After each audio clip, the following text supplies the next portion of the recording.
ನಮಸ್ಕಾರ. ಈ ಜ್ಯೋತಿಷಕ್ಕೆ ಸಂಬಂಧಪಟ್ಟಂತೆ ಸಾವಿರಾರು ಜನ ಲಕ್ಷಾಂತರ ಜನ ಜ್ಯೋತಿಷ ಹೇಳ್ತಾ ಇರ್ತಾರೆ. ಬಟ್ ಅವ್ರು ಹೇಳಿದ್ದು ನಿಜಾನೇ ಆಗೋದಿಲ್ಲ. ಅದಕ್ಕಾಗಿ ಜನಗಳಿಗೆ ಜ್ಯೋತಿಷದಲ್ಲಿ ನಂಬಿಕೆ ಕಡಿಮೆ ಆಗ್ತಾ ಹೋಗುತ್ತೆ. ಇಲ್ಲಿ ನಿಜವಾದ ಜ್ಯೋತಿಷಿ ಯಾರು ಅನ್ನೋ ಪ್ರಶ್ನೆ ಬರುತ್ತೆ. ಒಂದನೇದಾಗಿ ಬಂದು ನಿಜವಾದ ಜ್ಯೋತಿಷಿ ಅಂತಂದರೆ ನೀವು ಕೊಟ್ಟಂಥ ಬರ್ತ್ ಟೈಮ್ನ ಆತ ನಂಬಲ್ಲ. ಆ ಬರ್ತ್ ಟೈಮ್ ಸರಿ ಇದೆ ಅಲ್ವಾ ಅಂತ ಚೆಕ್ ಮಾಡ್ತಾನೆ. ಅದು ಹೇಗೆ ಅಂತಂದರೆ ಲಗ್ನದಿಂದನೇ ಜಾತಕವನ್ನು ನೋಡಬೇಕು, ರಾಶಿಯಿಂದ ಅಲ್ಲ. ರಾಶಿನ ಕನ್ಫರ್ಮೇಷನ್ಗೆ ಮಾತ್ರ ನೋಡಬೇಕಾಗತ್ತೆ. ಲಗ್ನವನ್ನು ಕಂಡುಹಿಡಿದು ಹೇಗೆ? ನಿಮ್ಮ ಜೀವನದಲ್ಲಿ ನಡೆಯುವಂಥ 2-3 ಘಟನೆಗಳನ್ನು ಆತ ಹೇಳಬೇಕು. ಯಾಕೆಂದರೆ ನಿಮ್ಮ ಭೂತದಲ್ಲಿ ನಡೆದಂಥ ಘಟನೆಗಳನ್ನ ಹೇಳಿದವನು ಭವಿಷ್ಯದಲ್ಲಿ ನಡೆಯೋ ಘಟನೆಗಳು ಹೇಳ್ತಾನೆ ಅಂತ ಕನ್ಫರ್ಮ್ ಆಗುತ್ತೆ. ಎರಡನೇದು ಬಂದು ನಿಮ್ಮ ಸೈಕಲಾಜಿಕಲಾಗಿ ನೀವು ಹಿಂಗೆ, ನೀವು ಒಳ್ಳೆಯವರು, ನೀವು ಹೃದಯ ಅಂಥದ್ದು, ನಿಮ್ಮ ಮನಸ್ಸು ಇಂಥದ್ದು ಅಂತ ಹೇಳೋ ಸೈಕಲಾಜಿಕಲ್ ಅಲ್ಲ. ನಿಜವಾದ ಘಟನೆಗಳು ಟೈಮಿಂಗ್ ಸಮೇತವಾಗಿ ಹೇಳಬೇಕಾಗತ್ತೆ. ಟೈಮಿಂಗ್ ಅಂತಂದರೆ ಆ ಟೈಮ್ ಪೀರಿಯಡಲ್ಲಿ ಇಂಥ ಘಟನೆ ನಡೆದಿರೋ ಸಾಧ್ಯತೆ ಇದೆ ಅಂತೇಳಿ. ಇದಾದಮೇಲೆ ಪರಿಹಾರಗಳನ್ನ ಹೇಳುವಾಗ ಬೃಹತ್ ಪರಾಶರ ಹೋರಾಶಾಸ್ತ್ರಗಳಿರುವಂತಹ ಮಂತ್ರ ಜಪಗಳು, ದಾನಗಳ ಬಗ್ಗೆ ಮಾತ್ರ ಮಾತಾಡಬೇಕು. ಕರಂಗುಲಿ ಮಾಲ ಹಾಕ್ಕೊಳ್ಳಿ, ಜೆಮ್ ಸ್ಟೋನ್ಸ್ ಹಾಕ್ಕೊಳ್ಳಿ, ಅಥವಾ ಇನ್ನೊಂದು ಹಾಕ್ಕೊಳ್ಳಿ, ಆಮೇಲೆ ನ್ಯೂಮರಾಲಜಿ ಪ್ರಕಾರ ಹೆಸರು ಚೇಂಜ್ ಮಾಡ್ಕೊಳ್ಳಿ ಅಂತ ಹೇಳೋಂಥವ್ರು ಜ್ಯೋತಿಷರಲ್ಲ. ಅದು ಜ್ಯೋತಿಷಕ್ಕೂ ಅದಕ್ಕೂ ಸಂಬಂಧನೇ ಇಲ್ಲ. ಓಕೆನಾ? ಮತ್ತು ಪರಿಹಾರಗಳಲ್ಲಿ ಕಾಸ್ಟ್ಲಿ ಪರಿಹಾರಗಳಿಗೆ ಈ ಬಡವರಿಗೆ ಏನು ಮಾಡಬೇಕಾಗತ್ತೆ? ಅವರು ದೊಡ್ಡ ದೊಡ್ಡ ಕಾಸ್ಟ್ಲಿ ಪೂಜೆಗಳನ್ನು ಹೇಳಿದ್ರೆ ಮತ್ತು ಅವ್ರಿಗೆ ಪರಿಹಾರನೇ ಇಲ್ವಾ? ಋಷಿಗಳೆಲ್ಲ ಯಾವ ಕಾಸ್ಟ್ಲಿ ಪೂಜೆಗಳನ್ನ ಹೇಳಿಲ್ಲ. ಬೃಹತ್ ಪರಾಶರ ಹೋರಾಶಾಸ್ತ್ರದಲ್ಲಿ ಸಿಂಪಲ್ ರೆಮಿಡೀಸ್ನ ಹೇಳಿದ್ದಾರೆ. ಇದನ್ನು ಸಜೆಸ್ಟ್ ಮಾಡಬೇಕು. ಆಮೇಲೆ ಟೆಕ್ನಿಕಲಾಗಿ ಇನ್ನೂ ತುಂಬ ವಿಚಾರಗಳಲ್ಲಿ ಜ್ಯೋತಿಷನ ತಿಳ್ಕೊಬೋದು. ಬಟ್ ಮಾಮೂಲಿ ಜನಗಳು ಈ ವಿಚಾರದಿಂದ ಈಸಿಯಾಗಿ ಅವ್ರು ತಿಳ್ಕೊಬೋದು, ಅವ್ರ ಕ್ವಾಲಿಫಿಕೇಷನ್ ಏನು ಜ್ಯೋತಿಷರು ಅಂತೇಳಿ. ಸೊ ಇಂದಿನ ಘಟನೆಗಳನ್ನ ಹೇಳೋದು ಬಹಳ ಇಂಪಾರ್ಟೆಂಟ್ ಆಗುತ್ತೆ. ಇದನ್ನು ಗಮನದಲ್ಲಿ ಇಟ್ಕೊಳ್ಳಿ. ಆಮೇಲೆ ಒಬ್ಬೊಬ್ಬರು 5 ನಿಮಿಷ 10 ನಿಮಿಷದಲ್ಲಿ ಇಡೀ ಮನೆಯವ್ರ ಜಾತಕ ಎಲ್ಲ ಹೇಳ್ಬಿಡ್ತಾರೆ. ಸೊ ಒಂದು ಜಾತಕ ನೋಡೋಕ್ಕೆ ಅದರಾಗಿರೋ ಟೈಮ್ ಹಿಡಿಯುತ್ತೆ. ಅದರದ್ದೇ ಆಗಿರುವಂಥ ಗೌರವ ಫೀಸ್ನು ಕೊಟ್ಟು ಕೇಳಬೇಕಾಗುತ್ತೆ. ಅದು ಕೂಡ ಇಂಪಾರ್ಟೆಂಟ್ ಆಗುತ್ತೆ ಇಲ್ಲಿ. ಇದನ್ನು ಗಮನದಲ್ಲಿ ಇಟ್ಕೊಳ್ಳಿ. ಈ ಡೀಟೇಲ್ಡ್ ಅನಾಲಿಸಿಸ್ ಮಾಡೋದಕ್ಕೋಸ್ಕರ ನೀವು ಭೈರವಿ ಆಸ್ಟ್ರೋನ ನೀವು ಸಂಪರ್ಕ ಮಾಡ್ಬೋದು. ಅಲ್ಲಿ ಜಾತಕಕ್ಕೆ ಅದರದ್ದೇ ಆಗಿರೋ ಟೈಮ್ ತೊಗೊಳ್ತೀವಿ ನಾವು. ಒಂದು ವೇಳೆ ಟೈಮ್ ಸರಿ ಇಲ್ಲ, ಗೊತ್ತಾಗಲಿಲ್ಲ ಅಂದಾಗ ಹಸ್ತ ಸಾಮುದ್ರಿಕೆಯಿಂದ ಹಲವಾರು ವಿಚಾರಗಳನ್ನು ಹೇಳ್ಬೋದು. ಸೊ ಅದನ್ನು ಗಮನದಲ್ಲಿ ಇಟ್ಕೊಳ್ಳಿ. ಹಸ್ತ ಸಾಮುದ್ರಿಕೆ ಅಂತಂದರೆ ಜಾತಕ ಇಲ್ಲದೇ ಇದ್ದಂಥವ್ರು ಹಸ್ತ ಸಾಮುದ್ರಿಕವನ್ನು ಇದು ಮಾಡ್ಬೋದು. ಮೇಷರಾಶಿಯವರಿಗೆ ಸಂಬಂಧಪಟ್ಟಂತೆ ಈ ವಾರದ ಒಂದು 19ನೇ ತಾರೀಕಿನ ನಂತರದಲ್ಲಿ ನಡೆಯುವಂಥ ಘಟನೆಗಳ ಬಗ್ಗೆ ನಾವು ಹೇಳೋದಾದರೆ, ಮಂತ್ರೇಶ್ವರನ ಫಲದೀಪಿಕಾ ಗ್ರಂಥದಲ್ಲಿ ಬಹಳ ಅಕ್ಯುರೇಟಾಗಿ ಕೊಟ್ಟಿದ್ದಾರೆ. ಆ ಒಂದು ಪ್ರಿನ್ಸಿಪಲ್ಸ್ನ ಅಪ್ಲೈ ಮಾಡ್ತೀನಿ. ಜೊತೆಲಿ ತುಂಬ ಜನ ಏನು ಮಾಡ್ತಾರೆ ಅಂದರೆ, ಸರ್ ನನ್ನ ಹೆಸರು ಇದರಲ್ಲಿ ಬರುತ್ತೆ, ಆ ಹೆಸರಿನ ಮೇಲೆ ನಾನು ರಾಶಿ ನೋಡ್ಬೋದಾ ಅಂತ ಕೇಳ್ತಾರೆ. ಆ ಥರ ನೋಡೋಕೆ ಹೋಗ್ಬೇಡಿ. ಜಾತಕ ಇಲ್ಲ ಅಂತಂದಾಗ ನಾಮ ನಕ್ಷತ್ರದ ಮೇಲೆ ನೋಡೋದಕ್ಕಿಂತ ಹಸ್ತ ಸಾಮುದ್ರಿಕೆ ನೋಡೋದು ಬೆಟರ್. ಯಾಕೆಂದರೆ ಹಸ್ತ ಸಾಮುದ್ರಿಕೆಯಲ್ಲಿ ಲೈನ್ಸ್ಗಳು ಯಾವತ್ತೂ ಚೇಂಜ್ ಆಗೋದಿಲ್ಲ. ಸೊ ರಾಶಿ ಒಂದು ನಾಮ ನಕ್ಷತ್ರಕ್ಕೆ ನೋಡೋದು ಒಳ್ಳೆಯದಷ್ಟೇ.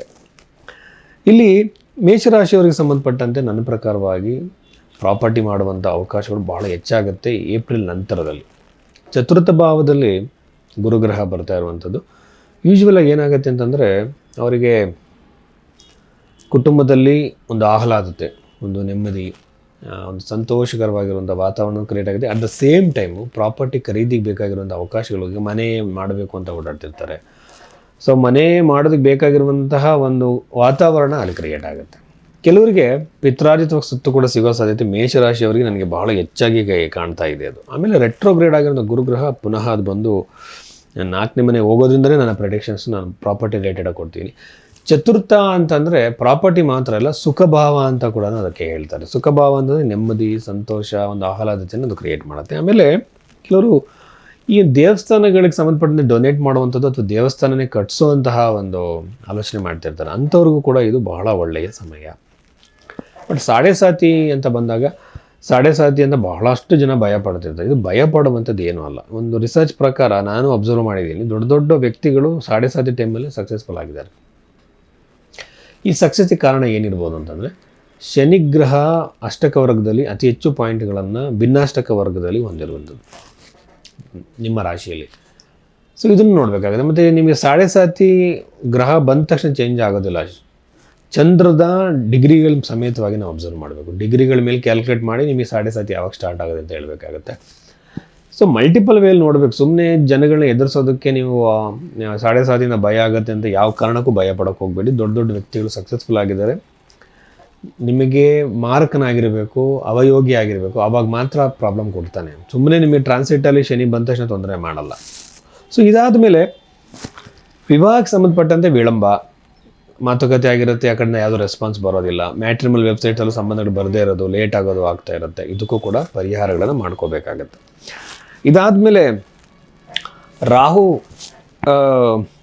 ರಾಹು ಗ್ರಹ ಬಂದು 11ನೇ ಮನೇಲಿ ಇರುವಂಥದ್ದು. ಅಣ್ಣನ ಜೊತೆ, ನಿಮ್ಮ ಅಣ್ಣನ ಸಮಾನನಾದವ್ರ ಜೊತೆ ವರ್ಕಿಂಗ್ ಪ್ಲೇಸಲ್ಲಿ ಕೂಡ ಕಿರಿಕಿರಿ ಆಗೋ ಸಾಧ್ಯತೆಗಳು ಇರುತ್ತೆ. ತುಂಬ ಕೇರ್ಫುಲ್ ಆಗಿರಿ. ಆಮೇಲೆ ಆರೋಗ್ಯದಲ್ಲಿ ಅಭಿವೃದ್ಧಿ, ವಿದ್ಯಾರ್ಥಿಗಳಿಗೆ ಒಳ್ಳೆಯದು, ನೆಮ್ಮದಿಯ ಜೀವನ, ಆಮೇಲೆ ಇನ್ವೆಸ್ಟ್ಮೆಂಟ್ಗಳು ತುಂಬ ಚೆನ್ನಾಗಾಗುತ್ತೆ. ಕರಿಯರಲ್ಲಿ ಹೊಸ ಜಾಬ್ನ ಹುಡುಕ್ತಾ ಇದ್ದರೆ ಹೊಸ ಜಾಬ್ನ ಅವಕಾಶ, ಉದ್ಯೋಗದ ಅವಕಾಶ, ಟ್ರಾನ್ಸ್ಫರ್ಗೆ ಅವಕಾಶ, ಒಳ್ಳೆ ಪೊಸಿಷನಿಗೆ ಅವಕಾಶಗಳು. ತುಂಬ ಜನ ಜಾಬೇ ಸಿಕ್ಕಿರಲ್ಲ, ಮತ್ತು ವಿದೇಶದಲ್ಲಿ ಜಾಬಿಗೆ ಟ್ರೈ ಮಾಡ್ತಾರೆ, ಅವ್ರಿಗೆ ಒಳ್ಳೆಯದಾಗುತ್ತೆ. ಹೊಸ ಬಿಸ್ನೆಸ್ಗಳಲ್ಲಿ ಅನುಕೂಲ ಆಗುತ್ತೆ. ಕೆಲವರಿಗೆ ಸೆಪ್ರೇಷನ್ ಆಗಿ ಎರಡನೇ ಮದುವೆಗೆ ಟ್ರೈ ಮಾಡ್ತಿರ್ತಾರೆ, ಅಂಥವ್ರಿಗೆ ಕೂಡ ಒಳ್ಳೆಯ ಸಂಬಂಧ ಬರುವಂತಹ ಸಾಧ್ಯತೆಗಳು. ಆಮೇಲೆ ಸೆಪ್ರೇಷನ್ ತನಕ ಹೋಗಿರುತ್ತೆ, ಅಲ್ಲಿ ಕೂಡ ಕಾಂಪ್ರಮೈಸ್ ಆಗುವಂತಹ ಸಾಧ್ಯತೆಗಳು ಈ ಒಂದು ರಾಶಿಯವರಿಗೆ ಅತಿ ಹೆಚ್ಚಾಗಿರುತ್ತೆ ಅಂತ ಹೇಳ್ಬೋದು.